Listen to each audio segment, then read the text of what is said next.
짧으니까 자막 보고 다 같이 한 목소리로 읽겠습니다. 시작. 그러므로 나는 그리스도를 위해 약한 것들과 모욕과 궁핍과 핍박과 공경 가운데 있으면서도 기뻐합니다. 왜냐하면 내가 약할 그때에 곧 강하기 때문입니다. 아멘. 영상 보신 후에 말씀 듣겠습니다.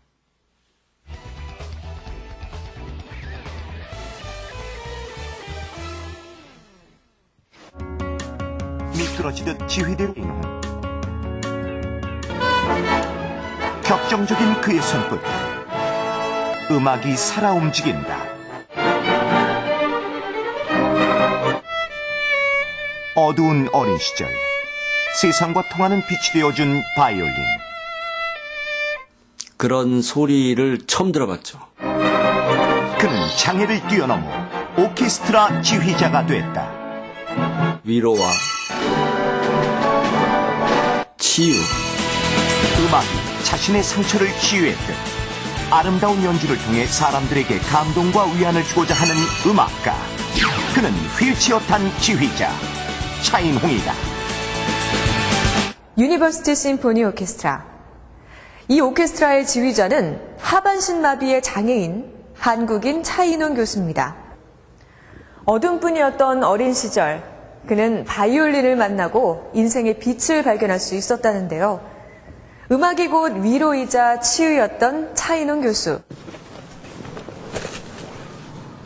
미국 오하이오주 라이트 주립대학교. 차인홍은 이곳 음대 교수로 일하고 있다. 11년 전 83대 1의 경쟁률을 뚫고 교수로 발탁된 후 그는 바이올리니스트로 오케스트라 지휘자로 활동하고 있다. 차 교수의 취미는 스포츠. 그는 짬이 나면 동료들과 탁구, 농구, 테니스 같은 격렬한 운동을 즐긴다. 그는 장애에 갇혀있지 않고 자신이 원하는 꿈을 쫓아왔다. 남들은 음악가로서의 그의 성공을 기적이라고 부르지만 그를 이끌어준 것은 음악으로 세상을 감동시키고자 하는 꿈이었다. Hey, this must be pretty quick.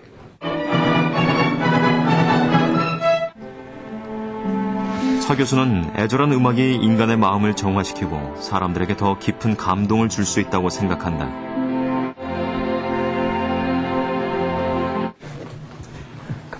그는 지휘자뿐만 아니라 바이올리니스트로도 활동하고 있다.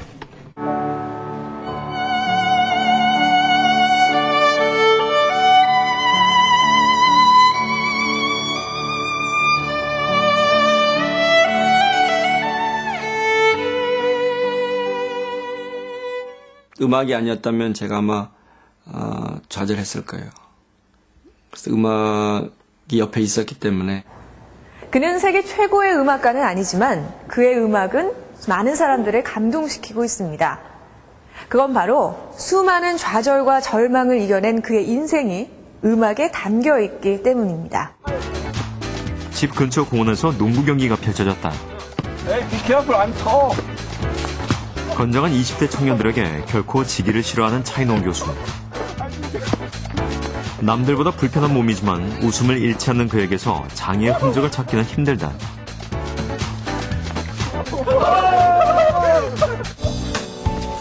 하지만 그에게도 힘든 시기가 있었다. 갓 태어나 앓은 소아마비로 차인홍은 9살 때 재활원에 맡겨졌다.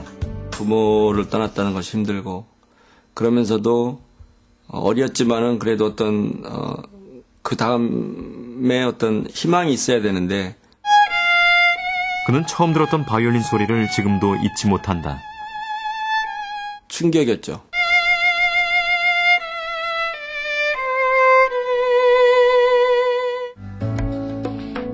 대전의 재활원에 있던 그를 찾아와 바이올린을 가르쳐준 강민자 선생이 그의 인생을 바꿔놓았다.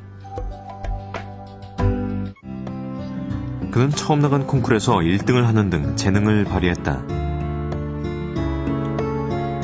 바이올린에 빠진 아들을 어머니는 묵묵히 지원했다. 당시 부잣집의 맏딸이었던 아내. 아내는 부모님의 반대에도 불구하고 차 교수가 있는 미국으로 날아왔다. 부모님께 큰 잘못을 했죠. 대전에서 핸드백 하나 들고 서울 갔다 온다고 하고서 그냥 옷 입은 차림으로 미국을 왔죠. 결국은 어떤 결단이 필요하다는 이제 그 생각이 이제 그는 신시내티 대학교에서 바이올린을 전공했다. 유학 시절 살았던 대학 근처의 낡은 아파트. 정규 교육을 받은 적이 없는 그의 유학 생활은 결코 평탄치 않았다. 한국에서 학교를 한 번도 못 가봤잖아요. 근데 정식 학교라고는 이 대학을 처음 와본 겁니다. 휠체어를 힘겹게 밀며 캠퍼스로 향했던 가파른 언덕길. 눈이 오나 비가 오나 했던 이 길을 아침에 악기를 가지고 올라가는 길에 힘들 때가 있으면 또 즐거울 때가 있어야죠. 내려갈 때는 또 즐기는데 카메라로 잡을 수 있을지 모르겠네. 너무 빨라서. 힘들었지만 바이올린을 마음껏 배울 수 있어 행복했던 시절이었다.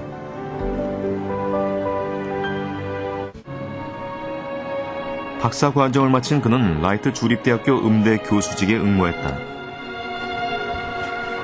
오케스트라 지휘 능력이 중요한 심사 요건이었다. 그는 교수직에 도전장을 냈지만 휠체어를 탄 자신이 선택되리라고는 생각하지 않았다.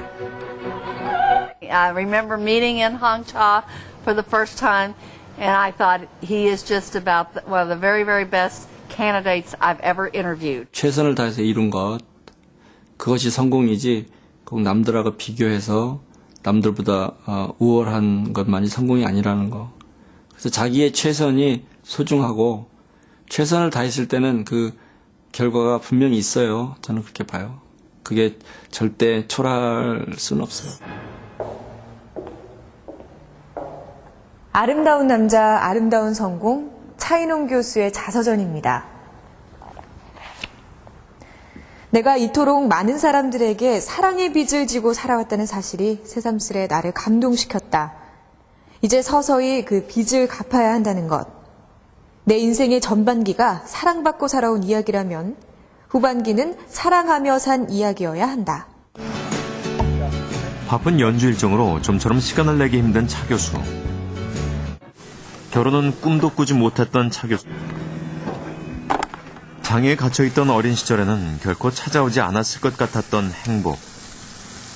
나는 결혼 못할 줄 알았어요. 나도 가족을 가지고 평범한 생활을 할 수 있을까 이런 생각을 했을 때 아마 불가능할 것이다 라고 생각했던 적이 있거든요. 그가 지휘하는 유니버시티 심포니 오케스트라의 정기 공연 날.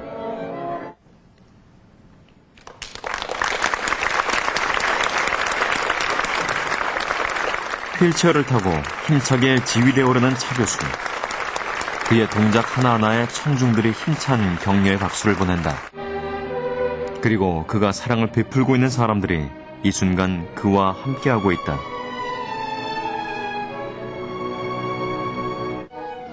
그의 아픔을 치유했던 음악이 사람들에게도 위안과 감동을 주기를 꿈꾸고 있다.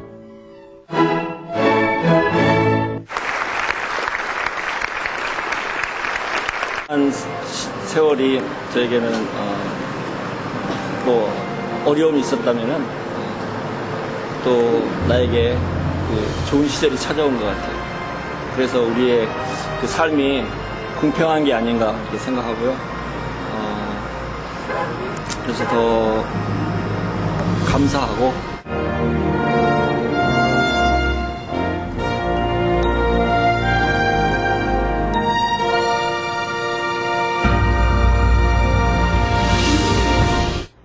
매 순간 최선을 다하는 삶이야말로 진정한 성공이라 하는 차인홍 교수의 말처럼 현재를 즐기고 더 나은 미래를 위해 끊임없이 도전하는 것이 성공을 향한 지름길이 아닐까요?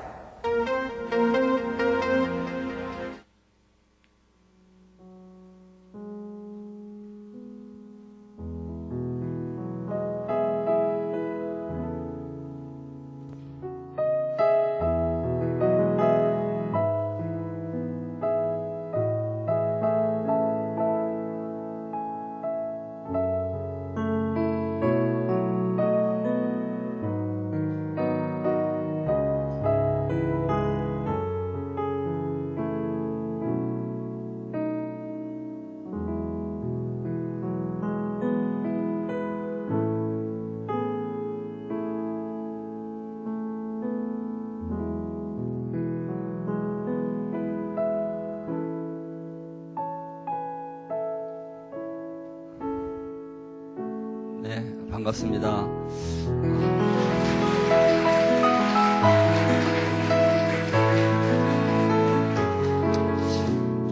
오늘 이렇게 참 좋은 아침이네요. 근데 여러분 앞에 제가 이렇게 나오게 된 이런 기회는 우연한 것 같지는 않습니다. 정말 하나님께서 또 우리 모두에게 어떤 은혜를 주시려고 이렇게 만나게 된 것 같고요.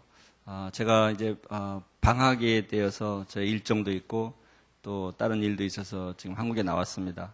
근데 저는 참 온누리 교회 교인도 아니지만 미국에서부터 또 한국에 올 때마다 온누리 교회로부터 사랑을 많이 받는 사람입니다. 그래서 올 때마다 저를 이렇게 또 시간에 저를 불러주시고 양재 서빙고에서 특히 여러 차례 저의 짧고 뭐 긴 이런 여러 가지 순서를 지난 몇 년 동안 여러 차례 있었습니다. 이번에는 특별히 서빙고, 양재, 수원까지 여성 예배를 저에게 부탁하셨어요. 그러기도 하고 제가 얼마나 온누리교회에서 참 사랑을 받냐 하면은 제가 지금 한 두 달 정도 한국에 머무는데 양재 온누리교회 숙소에 게스트 숙소에 제가 묵고 있습니다. 그래서 그런 저는 선교사도 아니고 온누리교회 어떻게 보면 관계도 없는 사람인데 저를 이렇게 배려해 주셔서 편하게 묵으면서 활동할 수 있도록 참 제가 이렇게 큰 사랑을 받고 있습니다. 그래서 이렇게 세 군데 여성 예배를 부탁하셔서 제가 거절할 수가 없었습니다. 그런데 또 양재 한 다음에 지난주에 양재를 했는데 사실은 다음 주에는 또 부천에서 갑자기 연락을 주셔서 부천 오늘 여성 예배도 하게 됐고요. 아무튼 참 감사하고 저는 행복합니다. 그래서 오늘 여러분 이렇게 만나게 된 동기가 되었고요.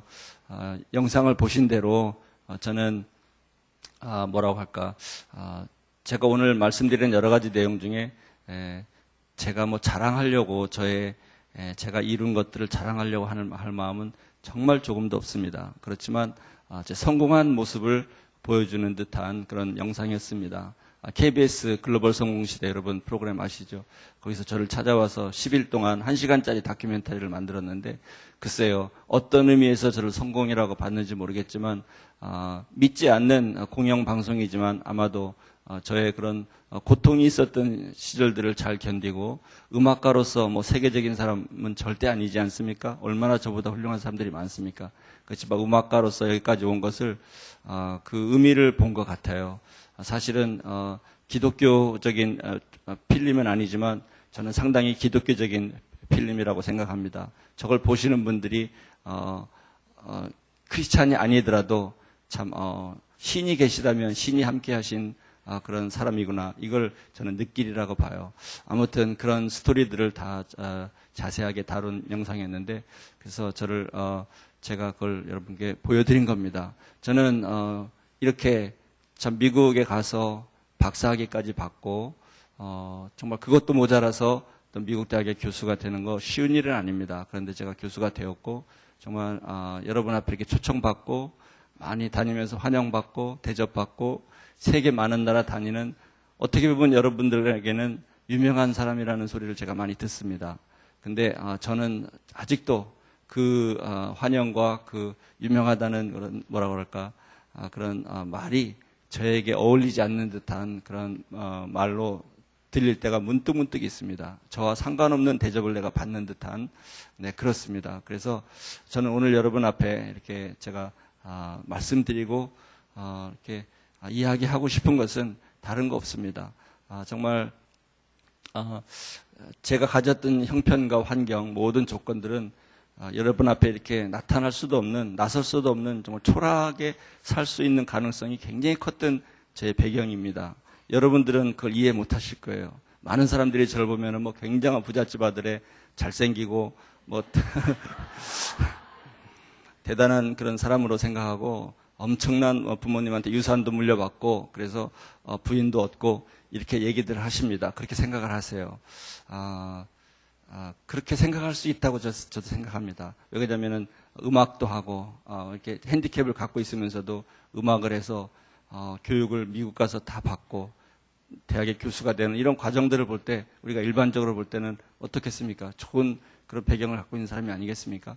아무튼 그런 성공을 이룬 것은 확실하지만 저는 거기까지 올 때는 저희 부모님의 뒷받침이나 저의 뭐 능력이나 이런 거하고는 상관없는 정말 하나님의 세밀한 돌보심이 있었다는 것을 저는 이제서 여러분 앞에 정말 고백할 수가 있습니다. 그동안에는 잘 몰랐어요. 하나하나 일이 잘 풀리는가 보다. 누군가 나를 만나서 도와주시는가 보다. 이렇게 그냥 하루하루를 지나는 그런 안도감 속에 인생을 지난 날들을 살아온 것 같아요. 운이 좋다 이렇게 생각하며 살았는데 제가 신앙이 부족했기 때문에 하나님의 그런 간섭하심이라는 것을, 하나님의 은혜라는 것을 제가 생각하지 못했고 고백하지 못했습니다. 그런데 이제 와서 생각하니까 정말 세상적인 상식적으로 생각해도 가능하지 않은 제 삶이 오늘날 이렇게 이루어진 것을 볼 때 제가 어떻게 누구의 자랑으로 돌릴 수 있겠습니까? 그런 마음은 정말 없고, 오늘도 이 자리를 여러분 앞에 제 삶에 대해서 이야기하면서 그 모든 것은 하나님께 대한 감사함과 그 은혜를 고백하는 자리가 돼야 되고 그럴 것입니다. 이야기가 길어졌는데요. 12시까지 끝내야 되는데 지금 빨리빨리 하겠습니다. 먼저 연주 한 곡 할게요. 아까 그 영상에서 잠깐 연주하다 말았는데요. 타이스의 명사 한 곡. 이 곡은 정말 참 아름다운 곡이에요. 그래서 여러분들 아침 이렇게 좋은 화창한 아침날에 여러분의 휴식이 될 수 있으면 좋겠습니다. 제가 잘 연주를 해야 되겠는데 아무튼 평화로운 그런 아름다운 곡을 먼저 여러분께 연주하겠습니다.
네.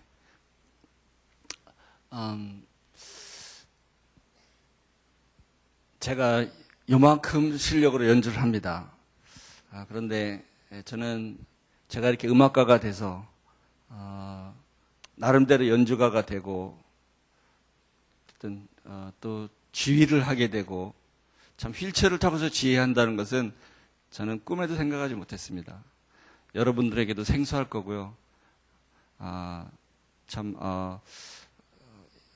그 드문 그런 음악가가 된 거죠. 근데 저는 음악을 생각하면서 저는 이렇게 음악가가 된 것이 너무나 저에게는 축복이라고 생각합니다. 이제 여기까지 오게 된 이만큼의 바이올린을 연주를 할 수 있는 제가 정말 저는 기적이라고 생각하고요. 더 잘해야 되는 욕심도 있겠지만 저는 지금으로서도 정말 만족합니다. 여기 악기 하시는 분들도 계신데 저보다 더 훌륭하실 수가 있지만 저는 꼭 비교하고 싶지 않고요. 제가 할 수 있는 만큼이 너무 소중합니다. 이만큼 할 수가 없었습니다. 저는 사실은 그 한 가지 예를 들면은 제가 그 재활원에 있을 때 정말 상상도 할 수 없이 어려운 곳이었습니다. 제가 9살 때 거기를 가서 그곳에서 살았어요. 그런데 정말 여러분이 상상하는 것보다는 훨씬 더 초라한 정말 삭막한 그런 곳이었는데 어떻게 거기서 바이올린을 배우게 된 것이 첫 번째 하나님께서 베풀으신 저에게 기적입니다. 그래서 정말 서울대학 나오시고 훌륭하신 그 여자 선생님께서 그 학교 앞을 지나시다가 불쌍한 아이들이 있는 곳이라고 아시고 그 사랑의 마음이 있어서 그 옛날에 들어오셔서 바이올린을 가르쳐 주셨어요. 저는 그때까지 음악 소리라고는 들어본 적이 없습니다. 라디오도 없고 학교에 그 재활원에 무슨 뭐 스피커 시스템이라든지 음향 시스템 이런 거 아무것도 없었습니다. 텔레비가 어디 있습니까? 그런 상황 속에서 5학년 때 바이올린 소리를 처음 들었습니다. 아까 영상에서도 얘기했지만 그 충격이 저에게는 아직까지도 선명하게 남아있고요. 그때 바이올린에서 나던 그 색칠한 냄새, 그 냄새까지의 기억이 날 정도로 저에게는 충격적으로 받아들여졌는데 아무튼 그 순간이 저에게 이렇게 인생을 바꿔놓을지는 아무도 몰랐습니다. 정말 몰랐습니다. 하나님만 아셨던 것 같아요. 저는 부모님께서도 제가 바이올린 하는 것을 물론 이렇게 챙겨주셨지만 우리 여러분들이 자녀분들을 뒷받침하는 것하고는 100분의 1도 뒷받침 못하신 우리 부모님입니다. 제가 6남매의 막내인데 집은 굉장히 가난하고 우리 어머님, 아버님은 교육도 전혀 못 받으시고 이미 제가 자랐을 때는 이미 연로하셨고 뭐 그런저런 이유로 바이올린이 무엇인지 음악이 무엇이 어떤 길인지도 전혀 모르시는 분이기 때문에 뭐 돈도 없고 저는 이제까지 간단하게 말씀드리면 그때 초등학교 학년 때 그 선생님에 의해서 바이올린을 배웠고요. 뭐 제대로 배우지도 못했습니다. 가끔 배울 정도. 그리고 이제까지 제가 음악을 지금 하고 있지 않습니까? 저는 그동안 많은 선생님들, 뭐 대학교 선배님들, 여러분들이 와서 가르쳐 주시고 하더라고요. 이제까지 서울에서도 유명한 교수님한테 배웠습니다. 그런 교수님들한테 배울 때도 저희 어머님은 그런 분들을 한 번도 만나본 적이 없어요. 식사 대접이나 무슨 뭐 명절 때 선물은커녕 레슨비 봉투도 한 번도 드려본 적이 없습니다. 여러분, 제가 재능이 엄청난 것 같아요. 이런 상태에서 제가 바이올린을 배우게 됐고 이렇게 해서 그런 뒷받침이 부족한 상황에서 이제까지 바이올린을 할 수 있었다는 것은 저는 기적이라고 생각합니다. 저도 학생들을 많이 가르쳐보고 한국에서도 많이 가르쳐봤습니다. 비싼 레슨비도 받으면서 부모님들 대접도 받아가면서 제가 그럴 때마다 우리 어머님을 생각하지 않았겠습니까? 야, 내가 어떻게 이렇게 되었을까? 네, 정말 이것은 하나님께서 저를 돈이 없어도 저를 무료로 가르쳐 주실 만한 선생님들을 찾아오게 하셨고 제가 가서 부탁한 선생님 한 번도 없었습니다. 아무튼 그렇게 해서 제가 이제까지 음악가가 되었습니다. 물론 다른 분야를 통해서 제가 성공할 수도 있었겠지만 음악이 제 옆에 있었다는 거 아까 영상에서도 말씀드렸죠. 정말 하나님께서 주신 저에게 큰 위로의 선물이라고 저는 지금 생각할 수가 있겠습니다. 그렇게 삑삑거리는 소리부터 연습을 하는 과정 속에 얼마나 제가 치유를 받았겠습니까? 그 외로움과 고통 속에서 정말 기가 죽고 저는 세상을 어떻게 살아갈까 이런 고민도 할 수 없을 정도로 저는 정말 이 세상에 아무 필요가 없는 존재인 줄 알았습니다. 그것이 너무 오랫동안 저를 누르고 있었고 그 상처가 어떻게 보면 아직까지도 남아있는 것 같아요.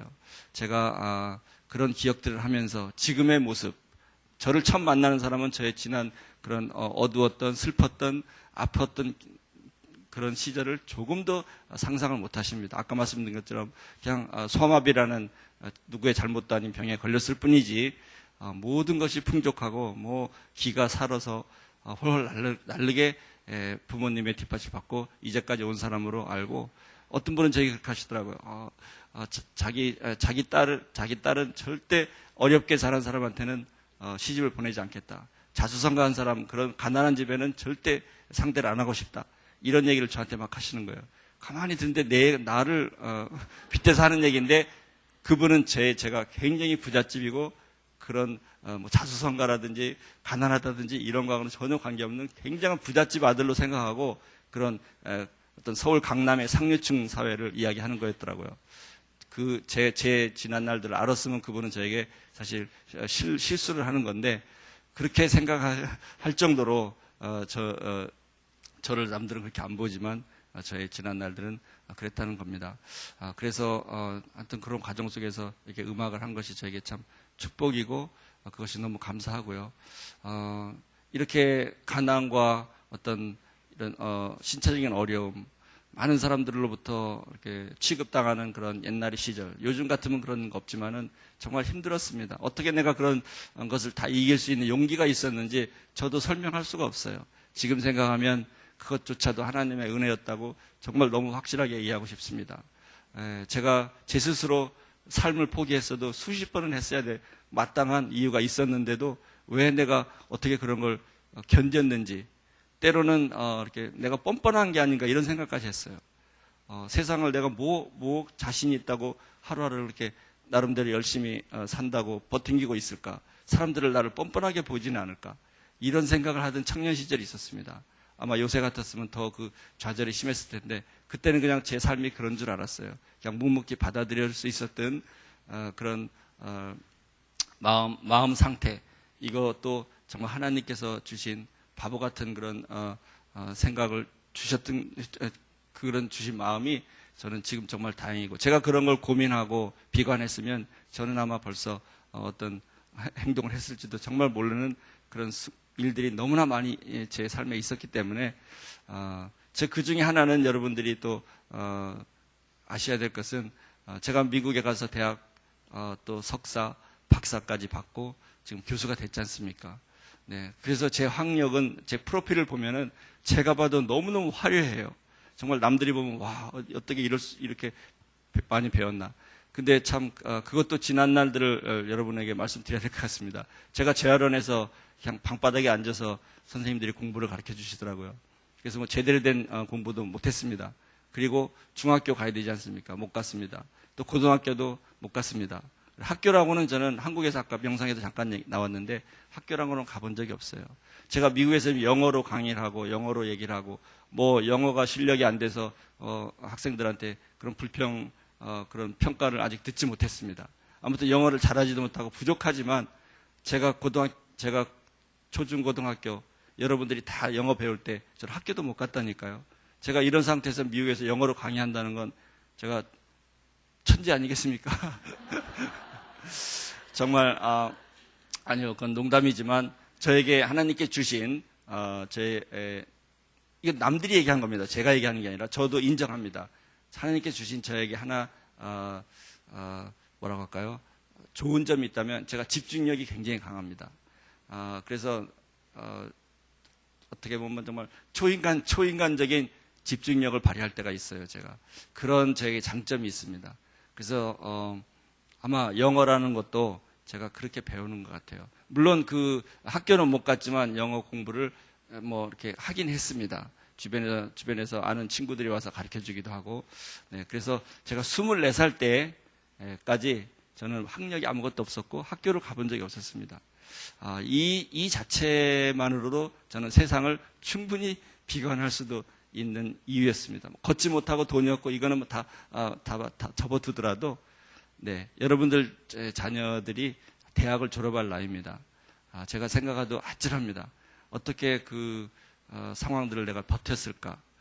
무슨 소망을 내가 갖고 있었을까? 잘 기억이 안 나요. 그런데 저는 고등학교 교복을 입고 뭐 대학을 다니는 주변에 음악하는 친구들도 많이 있고 많이 접하지 않습니까? 제가 음악을 계속 하고 있었으니까.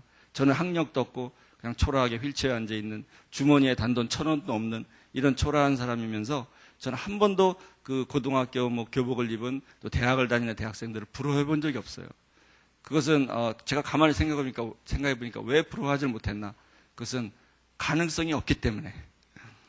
제가 고등학교를 졸업하고 뭐 대학 진학을 어떤 이유로 못했다든지 이래야지 그 대학생이 부러울 텐데 속상하고, 저는 속상해 본 적도 없습니다. 나는 이미 결론을 내렸던 것 같아요. 나는 중학교, 고등학교, 대학교 이런 학교하고는 나하고는 전혀 무관한 내 삶이구나. 나는 거기 뭐 부러워할 것도 없고 기대해 볼 그런 일이 없는, 그런 저하고는 아무 상관없는 그런 길인 줄 알았습니다. 정말 그렇게 했는데 제가 이제 24살 때 제가 검정고시 책을 붙들고 독학을 하게 됩니다. 그것도 지금 생각하면 정말 하나님의 은혜. 제가 왜 그 공부를 했는지 저 지금도 설명을 못합니다. 공부를 하고 1년 만에 중학교 과정을 패스하고 또 2년 다음에 고등학교 과정을 패스를 했습니다. 완전히 독학으로. 주변에 교회 청년들이 와서 좀 가르쳐주긴 했지만 뭐 학원도 가본 적도 없고, 네, 그렇게 했는데 갑자기 정말 꿈에도 주변에 아무도, 저는 물론 부모님도 물론 정말 하나님만 아셨겠죠. 갑자기 서울대 한 음악대학의 교수님께서, 여자 교수님께서 저를 미국에 유학 보내실 생각을 합니다. 이것은 한 번도 들어본 적도 없고 제가 유학의 이응자도 생각해 본 적도 없는, 대학도 갈 생각도 안 했던 사람에게 그런 꿈을 꾸시고 이분께서 테이프를 미국에 보내셔 미국 신시내티 대학의 아주 명문 음대입니다. 여기를 갈 수 있도록 입학 허가서를 받아주십니다. 이것은 정말 제가 재활원에서 바이올린 배운 것보다 저는 더 극적인 기적이라고 생각합니다. 그 시절에 누가 유학을 갑니까? 82년도 얘기인데요. 네, 자기 자녀도 유학을 보내기 쉬운, 보낼 형편이 안 되는 그런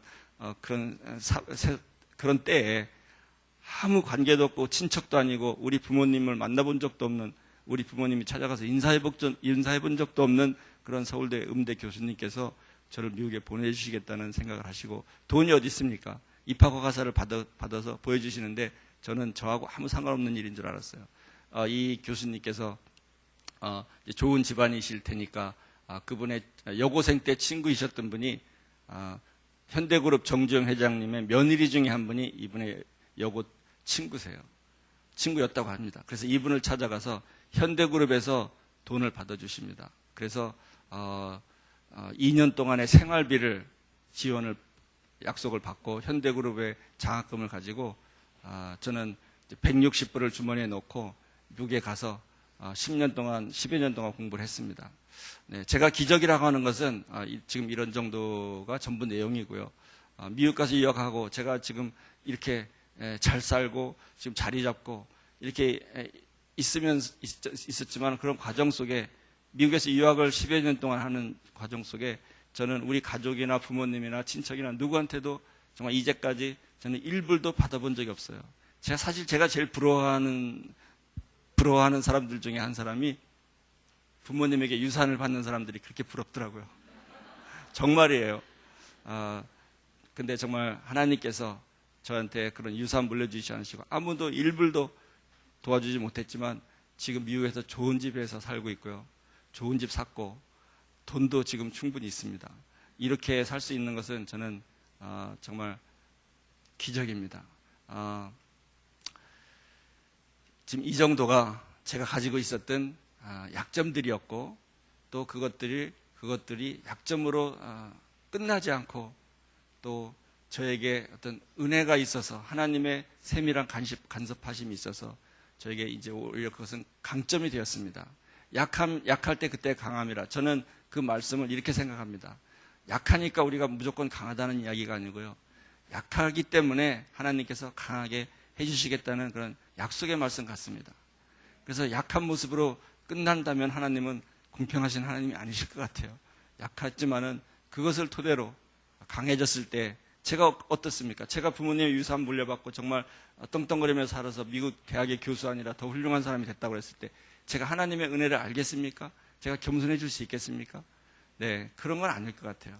그렇지만 그런 시절이 고통스럽긴 했지만 지금 오니까 제가 얼마나 겸손해질 수 있고 그것을 하나님의 은혜로 고백할 수 있고 인간의 나약함을 알 수 있었다는 거 그거 절대 나쁜 것만은 아닌 것 같아요.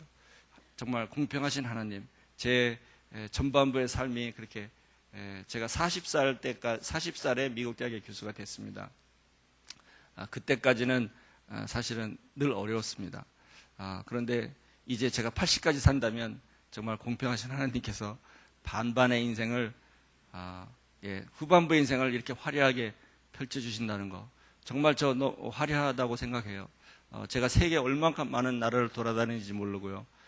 제가 어렸을 때 정말 마루에서 대문 바깥에 아이들이 노는 소리가 너무 속상하고 나가고 싶어서 우리 바로 형한테 막 소리를 지르면서 욕도 하고 나 좀 데리고 나가달라고. 그래서 제가 버스 타고 이렇게 바깥에 나가는 거 그렇게 좋아했습니다. 그래서 가끔 저희 형이 저를 업어서 버스 제일 앞자리에 앉아서 종점까지 그냥 맹목적으로 갔다 오는 제가 그거를 그렇게 좋아했거든요. 그렇게 바깥에 나가고 싶어 했던 그 시절이 엊그제 같은데 제가 양재 서빙고에서 얘기했습니다마는 제가 이번에 비행기 타고 오는데 제 대한항공만 마일이 50만 마일이 넘었습니다. 50만 마일이면은 이제 대한항공에서 최고 고객 대우를 받는 그런 비행기를 미국 몇 번을 왔다 갔다 해야 되는지 하여튼 수십 번을 왔다 갔다 해야 되는 그런 거리입니다. 제가 대문 바깥에도 못 나가서 울고불고 하던 때가 엊그제 같은데 어떻게 제가 이렇게 비행기를 타고 날아다니겠습니까? 이거 정말 짜릿한 인생의 역전, 정말 짜릿해요. 그래서 하나님 정말 감사합니다. 정말 공평하신 하나님, 약한 사람을 끝까지 약하게 놔두지 않으시고 이렇게 세워주신 하나님. 제가 잘한 건 하나도 없습니다. 정말 저는 신앙적으로 볼 때는 참 부족하다고 여러분 앞에 분명하게 얘기할 수 있어요. 저는 하나님께 헌신하거나 이쁘게 보일 만한 그런 신앙적인 태도를 보이는 사람도 아닙니다. 그럴 여유도 없었고 그럴 처지도 못 됐는데 하나님께서는 제게 일방적으로 늘 은혜를 주신 것 같아요. 그때마다 어떻게 이렇게 절묘한 제 그런 기회와 은혜와 어떤 축복들이 있었는지 정말 일일이 다 얘기할 수 없는 그런 시간입니다. 아무튼 그래서 이렇게 저도 화려한 인생이 됐다는 거 그것이 우리에게 큰 은혜가 되는 것 같습니다. 약함이 약함으로 남지 않고 또 그것이 강함으로 돼서 초라했지만 전반부 인생이 초라했지만 후반부 인생이 이렇게 화려하게 제가 박근혜 대통령 취임식 때도 제가 한국 정부에서 초청을 받았던 사람이고 지금 한 2달 전에 제가 한국에 학기 중인데 갑자기 나와서 삼성 SM5 자동차 광고를 찍었습니다. 그래서 광고 모델로 지금 광고가 나오고 있는데 여러분 못 보셨죠? 그래서 영화 배우들만 나오는 광고가 아니고 저도 나왔어요. 너무 감사하지 않습니까? 내가 어떻게 이런 자동차 광고를 찍을 수가 있겠고 이번 8월 15일에 제가 여기 와 있는 동안 전화를 받았어요. 베네수엘라 한국 대사관에서 연락을 받았습니다. 올해가 베네수엘라와 한국의 수교 50주년 기념인데 50주년 기념 행사 음악회를 저를 초청하는 승인이 외교부 통해서 승인이 떨어져서 제가 8월 15일 날 베네수엘라에 가게 됩니다. 자랑이 아니고요. 어떻게 보면 자랑일 수가 있습니다. 자랑하고 싶어요. 이렇게 하나님의 축복 때문에 이렇게 활동을 할 수 있고 이렇게 초청받는 사람이 되었다는 것이 너무 신기하지 않습니까? 저는 그것을 오늘도 제가 이렇게 감격스러워서 너무 정확하게 얘기를 했는데요. 제가 이제 연주를 할 곡은 오신실하신지 연주하겠습니다. 지금 이제까지 말씀드린 제가 약간은 당황하고 마음이 벅차고 또 할 얘기들이 막 너무 많이 생각이 나고요. 순서가 좀 뒤바뀌고 이렇게 좀 말이 어눌합니다. 그렇지만 내용을 잘못 얘기한 건 없어요. 순서가 조합이 잘 안 맞을지 몰라도 내용이 잘못된 건 없지만 어떻습니까? 여러분들이 금방 종합을 해보면 써머리를 해보면은 정말 저는 아무것도 아니고 우리 부모님도 도와주지 못하고 아무도 못하지만 그 만난 사람들 통해서 이제까지 이렇게 온 그런 하나님의 세밀한 간섭, 세밀한 은혜, 정말 신실하신 하나님의 그 뭐 일용할 양식, 그것이 우리의 모든 게 필요한 걸 주시는다는 말씀 아니십니까?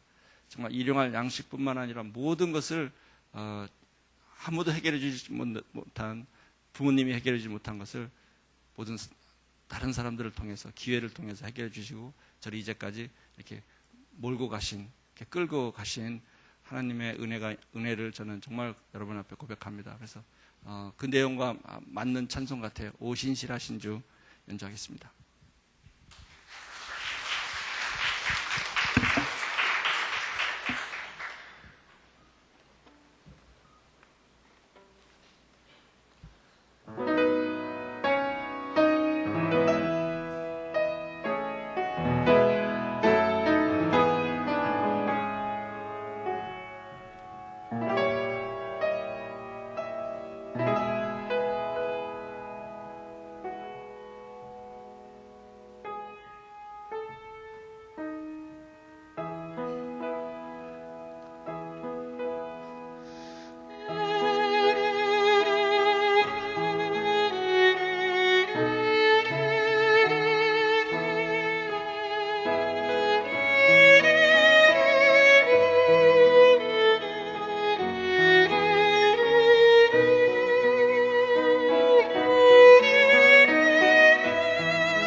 네, 12시까지 끝내는 거죠. 그리고, 네, 제 다음에 또 순서 있잖아요. 그죠?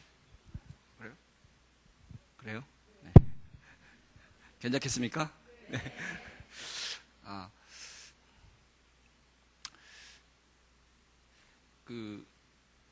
저는 아까 말씀드린 것처럼 정말 예수님을 하나님께 그 참 이쁜 이쁘고 칭찬받을 만한 신앙생활을 제가 못했다고 말씀드리지 않았습니까? 그런데 아무튼 저에게 참 또 제 삶의 은혜가 있었던 것은 제 의지가 아니었어도 예수님을 접하게 되고 교회를 떠나지 않고 또 끊임없이 목사님들과 전도사님들과 크리스찬 친구들에게 를 주변에 계속 있었고 교회를 떠나지 않은 것이 저에게 큰 저는 하나의 축복이었다고 생각합니다. 그 제어런이라는 곳이 제가 9살 때 갔는데요. 거기가 이제 미션 장로님께서 설립하신 그런 시설이었습니다. 그러니까 거기서 시르나 조나 선교 공부도 하고 예배도 드리고 예수님을 알게 됐고요. 그렇지만 아까 말씀드렸듯이 내가 힘들기 때문에 그런 속에서 어떤 나름 순수하고 다 받아들일 수 있는 그런 신앙을 신앙생활을 못했던 것 같아요. 그리고 청년이 되면서 얼마든지 교회를 떠나고 교회를 거부할 수도 있는데 늘 주변의 목사님들께서 저는 늘 자취를 했습니다. 그런데 어느 곳에 가서 살 때마다 그 교회 주변의 교회 전도사님들, 교인들이 저 같은 사람을 어디 살고 있다는 걸 알고서는 늘 찾아와서 교회를 인도해 주시고 그랬습니다. 죄송한 말씀이지만은 제가 그 청소년 시절 70년대 이때는 저 같은 사람이 교회를 가는 걸 별로 교회에서 좋아하지 않았던 시절입니다. 여러분은 설마 그럴 리가 있었겠습니까? 하지만 진짜 그랬어요. 제가 아는 사람 중에 한 사람은 한 대학 청년이, 건강한 이런 청년이 휠체어 탄 장애인을 못 사는 가난한 동네에 사는 장애인을 교회를 초대했습니다. 인도에서 교회를 나옵니다. 실화예요. 장로님들이 그 대학생을 부릅니다. 그 장애 휠체어 탄 학생을 교회 데리고 나오지 말라고. 교인들이 싫어한다고. 예, 제가 꾸며낸 얘기가 아닙니다. 진짜로 제가 교회 청년 시절에는 그런 교회도 있었습니다. 그런 장로님들도 있었습니다. 그런 시절에 제가 어떻게 제 스스로 교회를 휠체어를 밀고 들어갈 수 있겠습니까? 그러지 못할 때 그 목사님들께서 저를 사랑해 주시고 쌀이면 쌀, 돈이면 돈, 반찬이면 반찬 다 도와주셨어요. 정말 창피할 정도로 많은 도움을 받았습니다. 그리고 또 어떻게 하셨냐면은 어느 한 목사님께서는 이렇게 이 정도보다 더 큰 교회였는데요. 이 단상에 아무도 올라와 있지 않고 장로님도 기도하고 내려가시는데 저를 이후에 올라와서 예배 끝날 때까지 앉아서 찬송가 반주하고 성가대 반주하고 다 하게 하셨어요. 그건 졸지도 못합니다. 여기서. 그게 그때는 부끄럽고 부담 가고 어렸을 때 제가 뭐 17살, 18살, 20대까지의 이야기입니다. 그렇게 지금 생각하니까 그게 참 싫었는데 그때는 그게 저에게는 큰 위로였다는 것을 저는 지금 그 목사님께 감사합니다.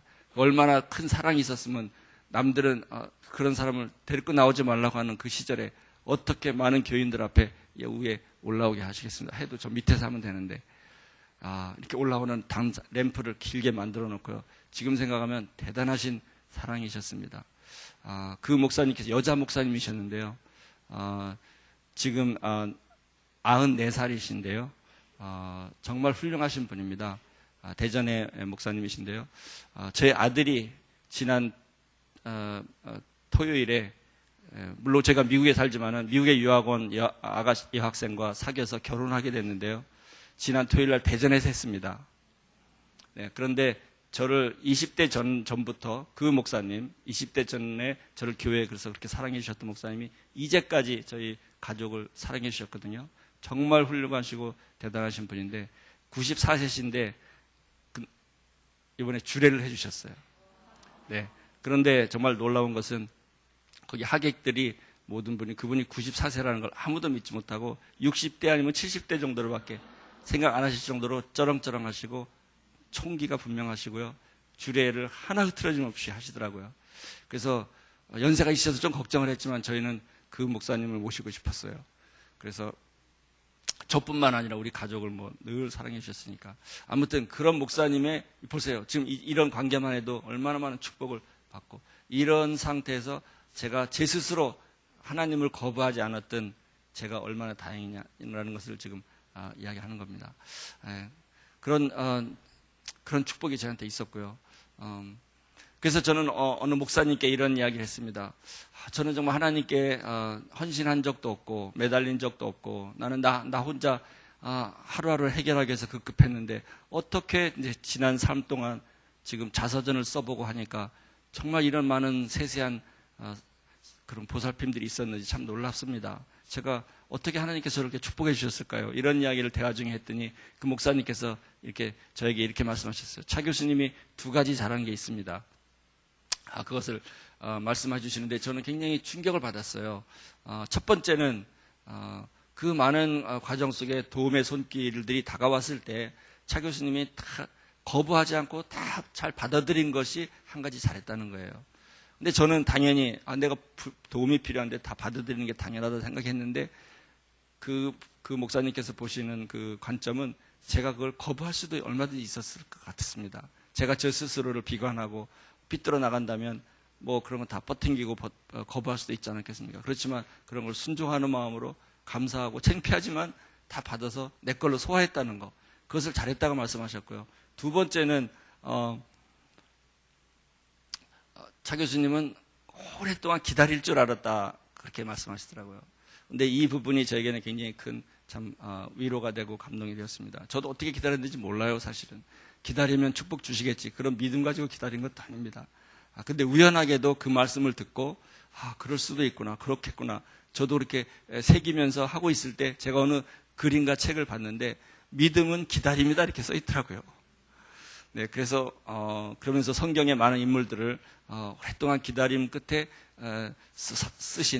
세워주신 그런 성경의 인물들을 나열하면서 믿음은 기다립니다. 이 말이 제게 큰 마음이 와닿고 이것이 우리에게 필요한 말씀이라고 생각이 돼서 제가 여러분께 나눠드립니다. 얼마나 많은 기다리지 못하고 지금 참지 못하는 어떤 고통과 어려움과 뭐 이런 일이 얼마나 많이 있습니까? 뭐 개인들, 가정들, 교회, 뭐 사회가 모두 그런 것 같습니다.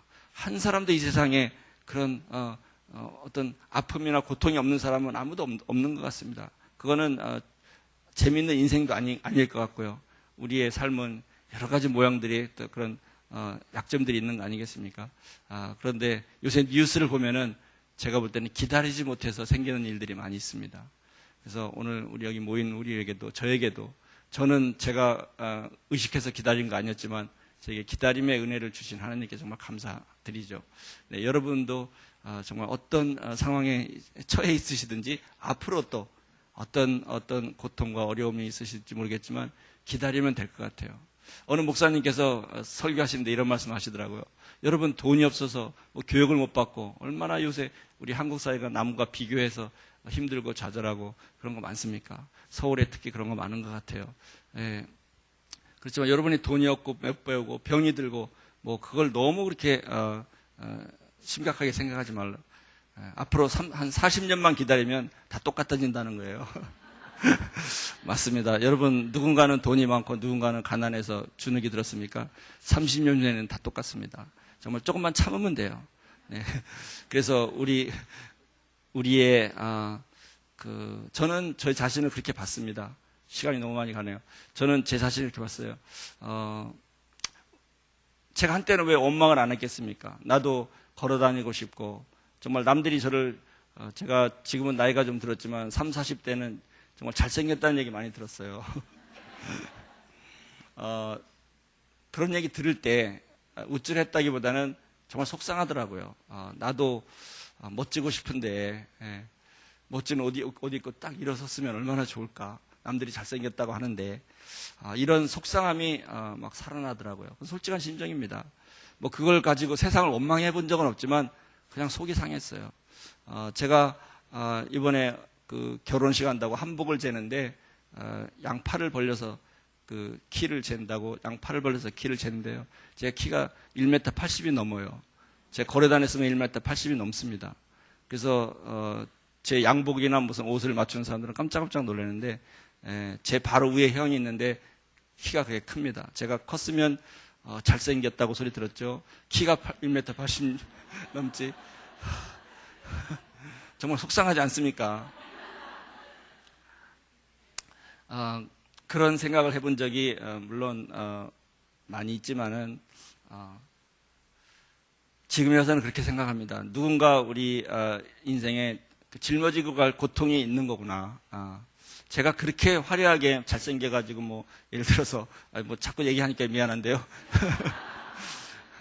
제가 뭐 80이 넘고 주머니에 돈이 풍족하고 이랬으면 제가 어떻게 살았을까요? 그런 거 생각하면 뭐 꼭 부정적으로 생각할 필요는 없지만 부정적일 가능성도 상당히 있습니다. 그렇지만 그렇지 못하게 저를 이렇게 또 만들어 주시고 그렇게 해서 그대로 끝나게 제가 초라하게 끝나지 않게 하시고 이렇게 다 인생의 그 반전을 주셨잖아요. 그래서 저는 지난 삶들 제가 가지고 있던 이런 약점들을 저는 지금은 껴안을 수 있을 것 같아요. 그래서 우리 삶에는 누구나 다 여기 앉아 계신 분들 모두 저는 확실하게 얘기할 수 있습니다. 우리가 가지고 있는 고통이 다 있습니다. 그것을 자기가 짊어지고 가는 거지 그것을 원망하거나 그것을 어떻게 해결하려고 한다고 해서 다 되는 건 아닙니다. 그렇다고 고통만 있는 건 아니지 않습니까? 또 좋은 점 많이 있지 않습니까? 돈이 많을 수도 있고 많이 배울 수도 있고 가족이 뭐 가족으로서의 기쁨 또 그거를 보상받을 만한 좋은 일을 하나님께서 다 채워주십니다. 그래서 너무 그 한쪽 면만 생각할 게 아니라 인생이 공평하다는 거. 한 사람도 태어나서 끝 죽을 때까지 화려하게만 살 수 있는 사람은 없다고 생각합니다.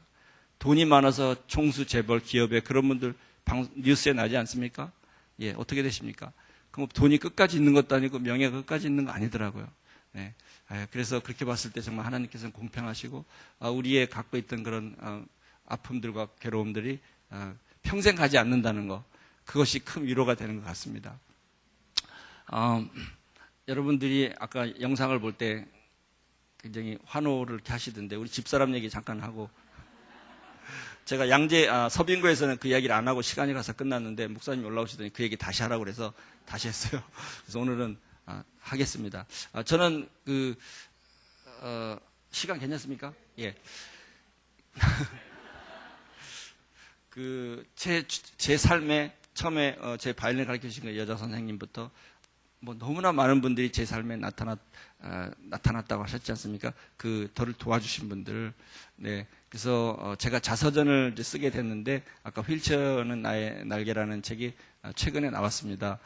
그래서 그 책을 출판사에서 아마 오늘이 서점에서 구입해서 지금 오늘 판매를 하는 것 같은데 그 책에 자세히 나와 있습니다. 사실은.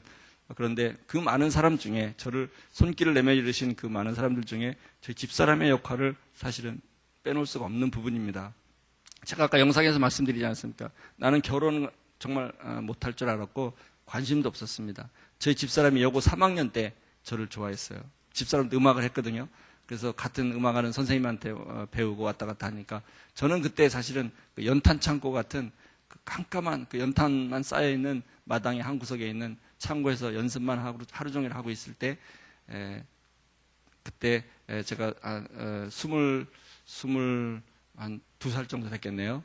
그때 저는 학력도 아무것도 없고 돈도 없고 앞으로 희망도 없고 그런 상태였는데 저희 집사람이 좋아한 거예요. 제 집사람은 뭐 좋은 집안의 장녀고 그런 음악하는 그런 사람인데 저 같은 사람하고는 맞지 않는다고 생각했기 때문에 저를 좋아한다는 얘기를 듣고 저는 거절을 했습니다. 그래서 1년간은 다시 그런 얘기를 못 들었죠. 1년 후에 서울에서 또 우연히 만나게 돼서 그때부터 좋아하게 됐는데 아무튼 저는 뭐 매스컴이나 어떤 인터뷰를 할 때 저희 집사람에 대한 이야기를 당연히 질문을 받죠. 그때 저는 이렇게 이야기를 합니다. 저희 집사람은 바보 아니면 천사다. 저는 이렇게 이야기를 하는데 우리 크리스찬으로 볼 때 그런 입장에서 볼 때는 천사 같은 사람이지만 세상적으로 볼 때는 바보 같은 사람이죠. 당연히 바보죠. 어떻게 여러분의 딸이 지금처럼 대학 교수가 된 휠체어 탄 사람도 아니고 여러분의 부모로서 허락할 수 있겠습니까? 초등학교 졸업장도 없는 가난한 앞으로 희망도 없는 절대 용납할 수 없는 그런 교제 아니겠어요? 부모님이 아셔서 뭐 이건 세상에 그보다 더할 수 없는 반대에 부딪혔습니다. 많은 사람들이 부딪히고 한다고 하지만 그거보다는 10배는 더 했을 거예요. 그래서 정말 포기해야 되는지 어떻게 해야 되는지 그런 그런 상태 속에서 제가 미국을 가게 됐습니다. 그래서 2년 동안 떨어져 있었어요. 그런데 이제는 더 떨어질 수도 없고 제 집사람도 한참 때 정말 이쁘고 모든 남자들이 막 줄줄 따라다닐 때인데 연애도 못하고 저도 더 이상 안 되겠더라고요. 그래서 이제 그런 타임이 왔을 때 저는 미국에 있었고 아까 영상에서 말씀드린 대로 집이 대전이었거든요. 대전에서 핸드백 하나 들고 서울 갔다 온다고 하고서 그냥 미국으로 왔어요. 이것은 정말 웃을 수 있는 이야기가 아니고 부모님께는 제가 부모가 돼서 결혼 시켰다고 하지 않습니까? 이것은 청천벽력 같은 불효의 이거는 어떻게 견딜 수 없는 부모의 마음이었을 거라고 이제서 그거를 정말 깨닫습니다. 장인어른께서 얼마나 노하셨는지 정말 상상할 수가 없고요. 그렇지만 작년에 돌아가셨는데 제가 미국 대학의 교수가 되면서 저희 아들이 중학교 3학년 때 저희 장인과 모든 게 해결이 됐습니다. 제가 미국 대학의 교수가 됐다고 하는 소식이 전국 일간지에 다 났어요. 한국에. 저희 장인어른은 배우신 분이고 신문을 보시는 분이니까 보시고 그때 전화가 왔습니다. 미국에 들어오시겠다고. 그때가 저희 아들이 이제 중학교 3학년이었을 때인데 그때 풀렸어요. 그렇게 오랫동안 걸렸습니다. 뭐 저는 우리 장인어른을 원망해 본 적이 한 번도 없습니다. 저는 당연히 이해했고요. 정말 한 번도 서운하게 생각해 본 적 없어요. 그 과정 속에서 저희 집사람이 겪었던 고통이 큰 건데 어쨌든 돌아가시기 전까지 한 10여 년, 한 15년을 저희 장인이 저를 얼마나 좋아하셨는지 모릅니다. 뭐 여행도 많이 하고 미국에 오셔서 몇 달씩 저희 집에 딱 하시고 아들이 둘이 있는데 그 장인어른 처남들이 둘이 있는데 아들보다 내가 더 당신께 더 잘한다고 저를 좋아해 주셨고 여행도 많이 하고 뭐 모든 게 풀릴 만큼 저희 부모님과 어떤 이렇게 가졌던 그런 시간보다 더 많은 시간을 가졌고 모든 게 해결되고 이제 돌아가셨어요. 아무튼 이런 사람이 저의 또 부인이 돼서 그 미국에 가서 정말 일불도 송금 받지 못하고 도와주지 못했는데 제가 어디 가서 아르바이트 하면서 벌으면서 학교를 다녔겠습니까? 저희 집사람이 별거 다 했습니다. 여러분들한테 다 이해하면 상상할 수 없는 일들을 다 하면서 제 뒷바라지를 했고요. 아무튼 그런 과정들을 겪고 난 다음에 하나님께서 이렇게 꽃을 피워주신 겁니다.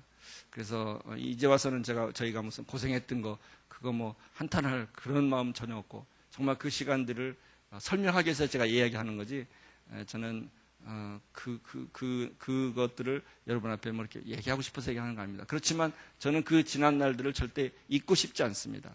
그 날들을 소중하게 생각하고 다 기억을 하고 있고요. 그것과 오늘날에 하나님께서 주신 축복이 얼마나 정말 짜릿하고 인생의 반전인지를 알려주신 거고 제가 이제 미국 대학에 이제 교수가 되는 2000년도에 교수가 되는데 정말 제 인생의 하이라이트는 사실 이때입니다. 제가 한 2분만 더 이야기할게요.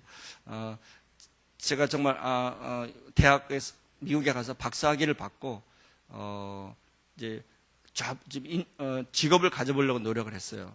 저희 아이들이 이제 중학생이 되고 하기 때문에 박사학위를 받았다고 해서 뭐 당장 뭐 돈을 벌립니까? 뭐 일이 생깁니까? 미국도 너무 어려운데 근데 오케스트라 오디션 같은 거 해보고 하니까 너무 힘들어요. 그래서 제가 고민 끝에 저희 아이가 중학교 3학년 됐을 때 일도 못하고 이제 돈이 없습니다. 생활비는 제가 캘리포니아에서 살고 있었는데 그런데 제가 조만한 작은 교회를 섬기고 있었어요. 한 60명 되는 이민교회. 근데 어느 날 목사님께서 봉투를 하나 가져오셨습니다. 그런데 봉투에 돈 체크가 들어있어요. 근데 저희 집 한 달에 생활비를 누가 지정금을 하셨다고 그래요.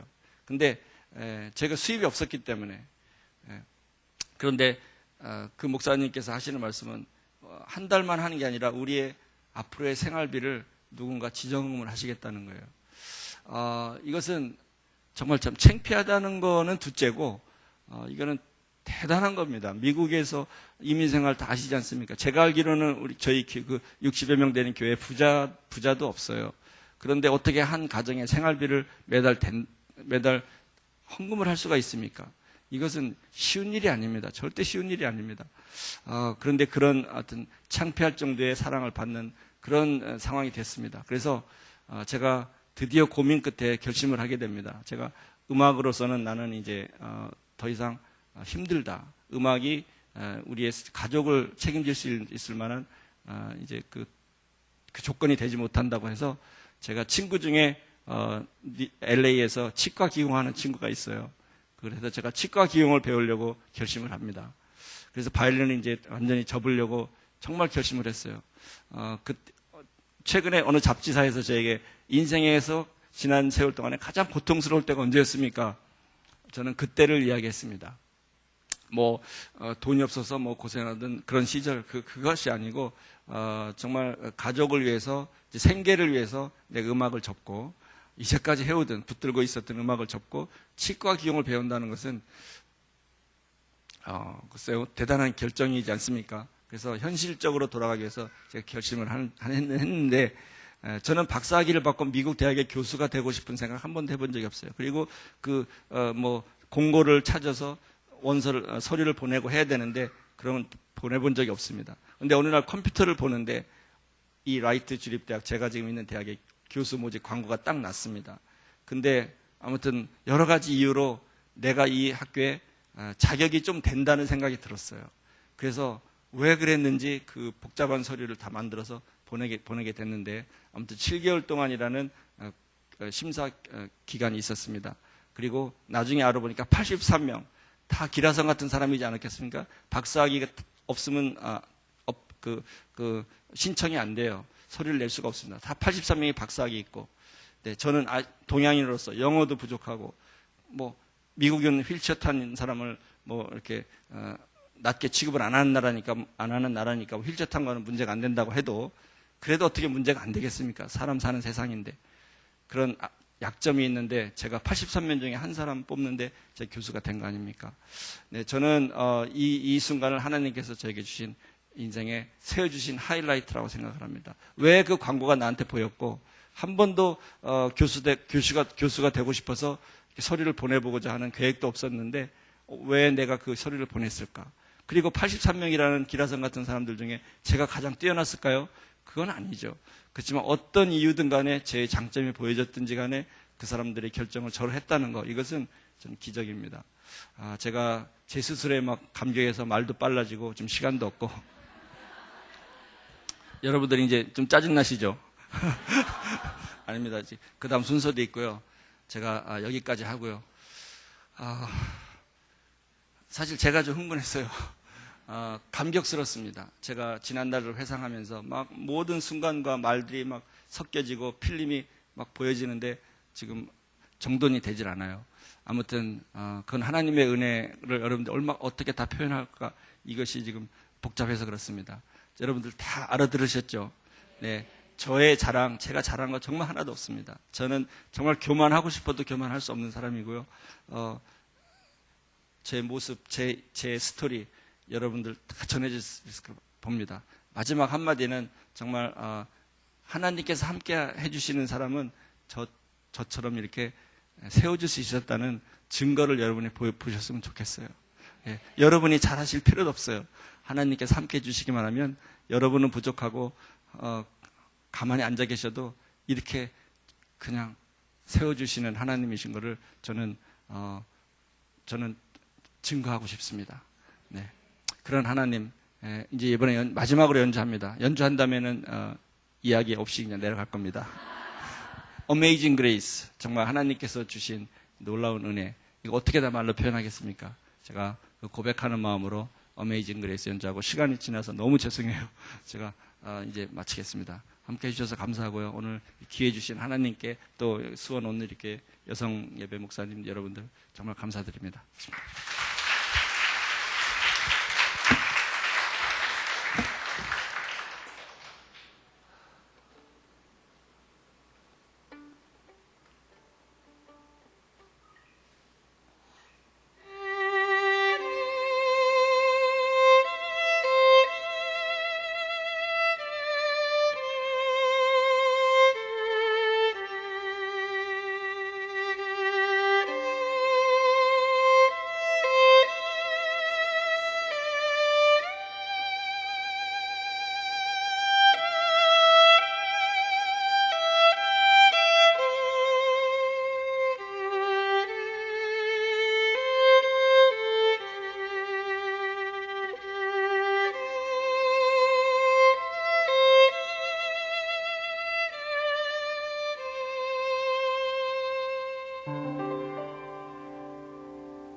너무 감사합니다. 고맙습니다.